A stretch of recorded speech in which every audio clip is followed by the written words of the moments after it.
Welcome back, everybody, to Mastering the Meta, the series where we break down the most iconic plays, tips, and tricks from your favorite Breachers players and teams so that you can level up your own competitive Breachers experience. I'm GibularBob, and we talk a lot about utility and effectively utilizing it during the many casts that we do on the Breachers VRML YouTube channel, but how exactly do you do that if you're a new player? Well, today we're going to be taking a look at trip mines, how to properly place them, how to properly detect them.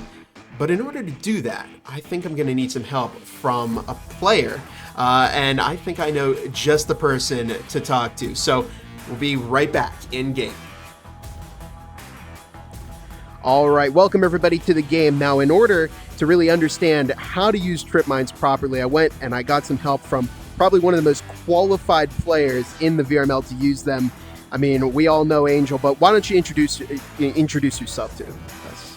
Hey, what's up, guys? My name's Angel. I'm the captain of Formula 3 and on the IGL. Awesome. So real quick, just got a couple of questions for you before we go over some of these great trip mine spots. But I gotta ask, when's a good time to buy them? Are they like something that you should absolutely be investing in whenever you have the opportunity, or can you let them go for a little bit? Yeah, I absolutely push for getting trip mines whenever you can, just as soon as possible. You have enough money, always do it. There's such a good utility to have, not only just to get damage or kills, but it also lets you know where they are or where they're coming from when you hear the audio of them like shooting the trips out. Right. And even shooting them, I imagine, that would give off audio so you could get some intel that way. Nice. Okay, so how about placing them? Is there like a general rule of thumb for placing trip mines that you use to get the best spots? Yeah, absolutely. The number one thing you want to do when placing them is think about just difficult places to shoot. Like always think about of how they have to position themselves to be able to shoot it. If we put it like in a doorway where they can just kind of like shoot it and they're not even exposed where we can shoot them, you don't want to place it there. You want to put it in a spot where it exposes them while you can just shoot them while they're exposed, pretty much. Awesome. Okay, and then on that note, and I guess we can go over this maybe a little bit more once we hop into the lobby. How about if you're on the other side? If you're on my side here, the enforcers, how would you go about detecting and countering really well-placed trip mines?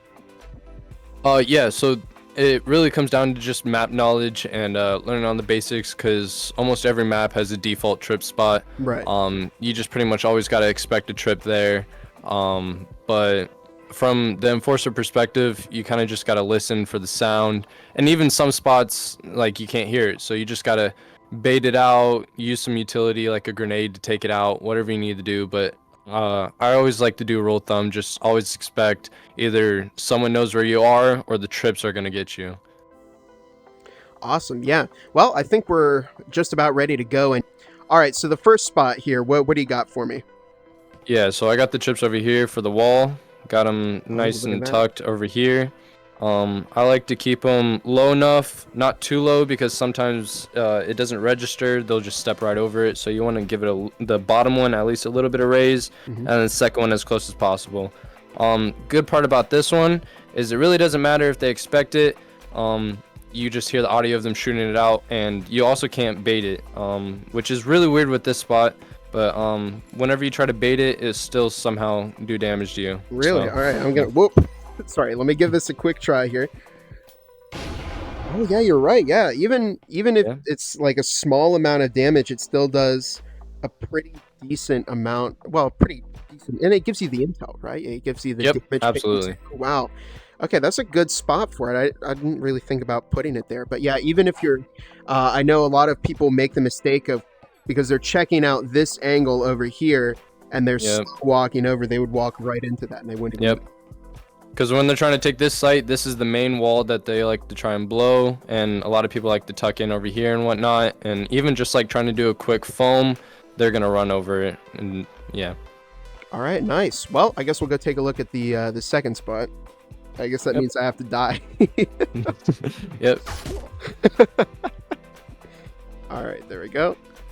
All right, so this next spot that Angel has over for me here is up on the wall. What do you got?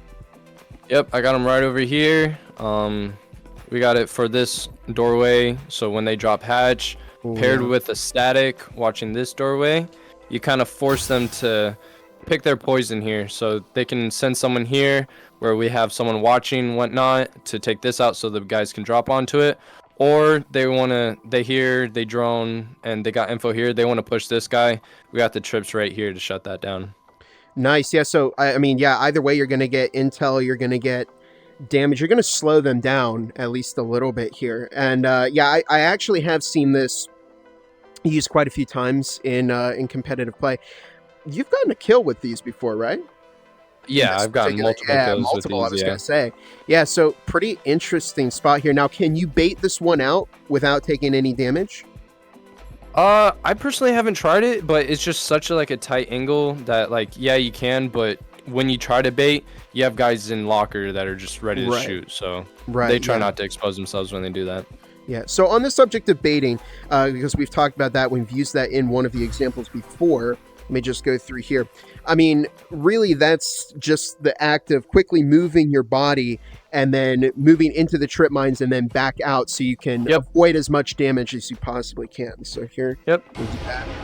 And there you go. You don't take any damage from that. But again, to your point, there's people in here in lockers that are going to be watching for somebody to do that. And then you hear the explosives as well. So it's going to give off some intel either way. All right. Do we have one more spot to look at here? Yeah, we got a bottom floor one. All right, so we got one more spot to look at here down in orange storage of factory. Angel, what do you got for us this time? Yeah, so this one's a little more interesting. You have to be a little bit more careful with this one because you won't even be able to see the red lines for it registering. Oh no, you're right. Yeah, I don't know if the recording can see that, but yeah, look at that right there. Yeah, you can barely see that at all. I mean, walking in at first glance, it blends with the yellow really well. I mean, you can't even see that. You can't hear it either. Yeah. So this one's really used a ton just because so many people like to rush through here and they just blindly don't check this. They can't see it or hear it most of the time. So it really knocks them down. This one's really good, especially because, I mean, you're in sight exposed to so many different angles if you try to bait. And if they don't try to bait it, that's like one grenade wasted for this section just right here just to take these trips out. So really, I mean, what would a good way be to counter something like this? Because baiting wouldn't be a good idea. Would you say a drone might be the best option? Yeah, absolutely. I try to push my guys, especially the ones droning, to make sure you give callouts for just about anything, even a proximity sensor, even trips, just whatever it is, so that we know that we're not running into it. Because there's trips here that happen, there's trips over here that catch everyone like off guard, and we just want to make sure we're calling that out with drones. And on the flip side, we try to make sure that we shoot out the drones as fast as possible so they don't get that extra info. Right, yeah, I've been in some ranked games before, and even if we have a roamer up here, the call is usually to have somebody close to the door to shoot out a drone as fast as possible, just so you can deny that intel, because they really can be a big problem for you if you're not careful about them. Absolutely. All right, well, I guess that only leaves one thing left. Put down the trip mines, and I gotta die to them. All right, Angel, really quick before we end things here, thank you for showing us the basics of how to use the trip mines and some of the best spots for them.